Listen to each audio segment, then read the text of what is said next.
بسم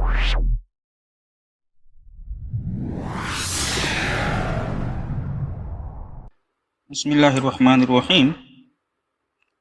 السلام علیکم۔ انسان کی صبح سے لے کر شام تک کی دوڑ بھاگ کا اکثر حصہ صرف اور صرف روزی روٹی یعنی رزق کی تلاش میں گزرتا ہے، لیکن اگر اسے اس کی ضرورت کے مطابق روزی نہ مل پائی تو وہ پریشان ہو جاتا ہے، اور اس پریشانی میں اگر صبر و برداشت نہ ہو سکا تو اس کے لیے وہ گناہ اور ناجائز کاموں میں بھی مبتلا ہو سکتا ہے۔ اس لیے یہاں پر آپ روزی اور رزق ملنے کے 15 ایسے راستے جانیں گے جن کو اگر آپ ٹھیک سے سمجھ گئے تو انشاءاللہ آپ کو حرام اور ناجائز کام کی طرف کبھی جانا ہی نہیں پڑے گا، اور ان راستوں پر عمل کرتے ہوئے خوب مالا مال ہو جائے گا انشاءاللہ۔ تو ان راستوں میں سے پہلا راستہ ہے کہ نماز پڑھنا۔ انسان کی زندگی میں برکت اللہ تعالیٰ نے نماز میں رکھی ہے، اور جو انسان نماز سے محروم رہتا ہے وہ رزق کی برکت سے محروم ہو جاتا ہے۔ اس کے پاس مال و دولت کتنی بھی آ جائے لیکن پریشانیاں اس کا پیچھا نہیں چھوڑتی۔ مال و دولت کے ہوتے ہوئے بھی پریشانیوں کی وجہ کیا ہو سکتی ہے؟ وجہ یہی ہے کہ اس کی زندگی اور مال میں برکت نہیں ہے، صرف مال کی زیادتی ہے۔ اب آپ خود فیصلہ کریں کہ ہم نماز چھوڑ کر کس کا نقصان کر رہے ہیں۔ اس لیے اگر آپ روزی میں برکت چاہتے ہیں تو 5 وقت کی نماز کی پابندی آپ کو کرنا ہی کرنا ہے۔ اللہ ہم سب کو 5 وقت کی نماز پڑھنے کی توفیق عطا فرمائے، آمین۔ دوسرا ہے کہ استغفار کرنا۔ استغفار کا مطلب ہوتا ہے کہ ہم اپنے گناہوں کی معافی مانگے اللہ تعالیٰ سے، چاہے وہ جان بوجھ کر کیے ہو یا انجانے میں، لوگوں کے سامنے کیے ہو یا اکیلے میں، کیونکہ اگر ہم اپنے گناہوں کا حساب کرنے بیٹھ جائے تو ہم سوچ بھی نہیں سکتے کہ دن بھر میں ہم سے کتنے گناہ ہو جاتے ہیں۔ اس لیے استغفار کرنے سے نہ صرف ہمارے گناہ معاف ہوتے ہیں بلکہ ہمارا رزق بھی بڑھ جاتا ہے، اور ایسی جگہ سے رزق آنے لگتا ہے کہ ہمیں اس کا وہم و گمان میں بھی نہیں ہوتا کہ ایسا بھی ہو سکتا ہے۔ اللہ ہم سب کے ہر بڑے اور چھوٹے، صغیرہ اور کبیرہ گناہوں کو معاف فرمائے، آمین۔ تیسرا ہے صدقہ کرنا۔ اللہ کے راستے میں اللہ ہی کے نام پر اپنی کمائی میں سے کسی کی ضرورت پوری کرنا، اور جو ایسا کرتا ہے تو اللہ تعالیٰ اس بندے کو جتنا اس انسان نے صدقہ کیا اس سے کئی گنا زیادہ بڑھا کر اس کا بدلہ دیتے ہیں، اور دنیا میں کئی لوگ اس کا تجربہ بھی کر چکے ہیں۔ اللہ ہم سب کو زیادہ سے زیادہ صدقہ دینے کی توفیق عطا فرمائے، آمین۔ چوتھا ہے تقوی اختیار کرنا۔ مطلب یہ کہ اللہ کے ڈر سے گناہوں سے بچتے رہنا، کیونکہ جو ایسا کرے گا اس کے لیے قرآن میں اللہ تعالیٰ نے فرمایا ہے کہ جو اللہ کا تقوی اختیار کرے گا اللہ اس کے لیے راستے بنا دے گا۔ اللہ ہم سب کو تقوی اختیار کرنے والا بنا دے، آمین۔ پانچواں ہے کہ اللہ پر توکل کرنا۔ مطلب یہ کہ ہر بات میں اور ہر چیز میں اللہ پر بھروسہ رکھنا، اور جو اس بات پر بھرپور یقین رکھتا ہے کہ دینے اور عطا کرنے والی ذات صرف اللہ ہی کی ہے تو اللہ اس کے رزق میں بڑھوتری کر دیتے ہیں۔ اللہ ہم سب کو صرف اور صرف اللہ ہی کی ذات پر توکل کرنے کی توفیق عطا فرمائے، آمین۔ چھٹا ہے کہ اللہ کا شکر ادا کرتے رہنا۔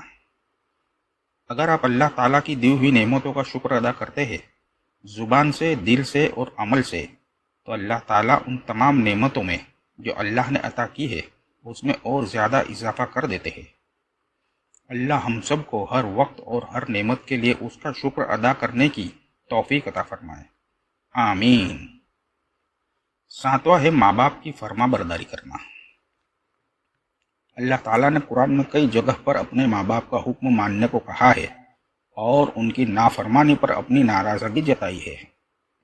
اس لیے اگر آپ اپنے ماں باپ کی عزت اور خدمت کرتے ہیں تو اللہ تعالیٰ نہ صرف خوش ہوتے ہیں بلکہ آپ کی روزی میں اضافہ بھی کر دیتے ہیں۔ اللہ ہم سب کو اپنے ماں باپ کی فرما برداری، عزت اور خدمت کرنے کی توفیق عطا فرمائے، آمین۔ آٹھواں ہے کہ ہمیشہ باوضو رہنا، یعنی جیسے ہی آپ کا وضو ٹوٹ جاتا ہے اس کے بعد فوراً آپ وضو کر لیتے ہیں اور ہمیشہ باوضو رہتے ہیں، تو اس پر ہمارے نبی صلی اللہ علیہ وسلم نے رزق اور روزی میں خوب برکت کا وعدہ فرمایا ہے، اور صحابہ اور بزرگان دین کا اس پر عمل رہا ہے۔ اللہ ہم سب کو ہمیشہ باوضو رہنے کی توفیق عطا فرمائے، آمین۔ نواں ہے کہ رشتہ داروں سے اچھا سلوک کرنا۔ حدیث میں صلہ رحمی یعنی رشتوں کو جوڑنے پر بہت زور ڈالا گیا ہے، اور اس کو برکت کی وجہ بتایا گیا ہے کہ اس سے انسان کی زندگی میں برکت ہوتی ہے۔ اس لیے جو رشتہ دار تم سے رشتہ توڑے ان سے بھی اچھی طرح سے پیش آؤ اور جوڑنے کی بات کرو، نہ کہ رشتوں کو توڑنے کی۔ اللہ تعالی ہم سب کو ہر رشتہ دار سے اچھا سلوک کرنے کی توفیق عطا فرمائے، آمین۔ 10واں ہے کہ غریبوں کی مدد کرنا۔ اگر کوئی غریب یا بے سہارا ہے تو مشکل میں ان کا ساتھ دینا اور ان کا غم بانٹنا، اور اگر کوئی بچہ یتیم ہے اس کے سر پر شفقت اور محبت کا ہاتھ پھیرنا۔ اس کے علاوہ بیوہ عورتیں اور بے سہارا لوگوں کی جتنی ہو سکے مدد کرنا، یہ ہر عمل زندگی میں برکت لاتا ہے۔ اللہ ہم سب کو ہر مومن اور ہر مسلم اور دنیا کے ہر ضرورت مند انسان کی مدد کرنے کی توفیق عطا فرمائے، آمین۔ 11واں ہے کہ سورہ واقعہ پڑھنا۔ اللہ کے نبی صلی اللہ علیہ وسلم کی حدیث کے مطابق جو شخص روزانہ سورہ واقعہ پڑھتا ہے اسے کبھی فاقہ نہیں ہو سکتا، یعنی اگر انسان اس سورہ کو اپنے گھر میں روزانہ پڑھتا ہے تو انشاءاللہ کبھی وہ تنگ دست نہیں رہے گا۔ سورہ واقعہ قرآن کے 27ویں پارے میں ہے۔ اللہ ہم سب کو روزانہ سورہ واقعہ اور قرآن شریف پڑھنے کی توفیق عطا فرمائے، آمین۔ 12واں ہے کہ دعائیں مانگتے رہنا۔ دعا جو کہ ایک مسلمان کا ہتھیار ہے، ہمارے نبی صلی اللہ علیہ وسلم کو جب بھی کوئی ضرورت پیش آتی تو آپ صلی اللہ علیہ وسلم ہی مسجد ہی کی طرف رخ کیا کرتے اور اللہ سے اس چیز کے لیے دعائیں کرتے، تو اللہ تعالیٰ ان دعا کو قبول کرتے۔ اللہ ہم سب کو بھی ایسی توفیق عطا فرمائے کہ ہم اپنی نمازوں میں اور ہر کام اور ہر چیز کے لیے صرف اللہ ہی سے دعا مانگنے والے بن جائے، آمین۔ 13واں ہے کہ نفلی عبادتیں کرتے رہنا۔ جو لوگ زیادہ سے زیادہ نفلی عبادت کرتے رہتے ہیں تو ان پر تنگ دستی کے دروازے بند ہو جاتے ہیں، کیونکہ انسان فرض ڈیوٹی کرنے کے بعد اپنے شوق سے اللہ تعالیٰ کی عبادت میں لگا ہے تو اللہ ایسے شخص کو کبھی محروم نہیں رکھتے۔ اللہ تعالیٰ فرماتے ہیں کہ اگر تو عبادت میں کثرت نہیں کرے گا یعنی زیادتی نہیں کرے گا تو میں تجھے دنیاوی کاموں میں الجھا کر رکھ دوں گا۔ اور لوگ فرض تو ادا کر دیتے ہیں لیکن نفل نماز کو نفل سمجھ کر چھوڑ دیتے ہیں، جس سے رزق میں برکتیں ہونے میں رکاوٹیں آ جاتی ہے۔ اللہ ہم سب کو ہر فرض اور ہر نفل اور نفلی عبادتیں زیادہ سے زیادہ پڑھنے اور کرنے کی توفیق عطا فرمائے، آمین۔ 14واں ہے کہ حج اور عمرہ کرنا۔ حج اور عمرہ بھی تنگ دستی کو دور کرتا ہے، کیونکہ حج اور عمرہ کرنے سے گناہوں سے انسان پاک ہو جاتا ہے، اور اس پاک انسان کو اللہ تعالیٰ خوب نوازتے ہیں۔ اس لیے اگر اللہ نے آپ کو نوازا ہے تو ضرور یہ کاموں کو کیجیے، اور اگر یہ کرنے کی ابھی آپ کی حیثیت نہیں ہے تو کم سے کم حج اور عمرہ کی خواہش ضرور رکھیے۔ اللہ آپ کی ان نیک خواہشوں کو ضرور قبول کرے گا۔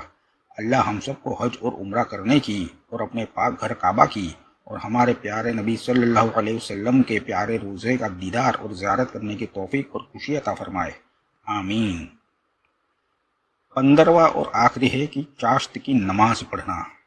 چاشت کی نماز نفل نماز ہے جو کہ صبح 10 بجے کے قریب پڑھی جاتی ہے۔ اللہ نے اس نماز میں کئی فائدے اور کئی برکتیں رکھی ہے، جن میں سے ایک یہ ہے کہ اس نماز سے روزی کے دروازے کھل جاتے ہیں اور رزق میں برکت نازل ہوتی ہے۔ تو یہ تھے کچھ راستے جن کو ابھی بیان کیا گیا۔ اللہ تعالی ہم سب کو ان پر عمل کر کے رزق کی نعمت حاصل کرنے کی توفیق عطا فرمائے، آمین۔ السلام علیکم۔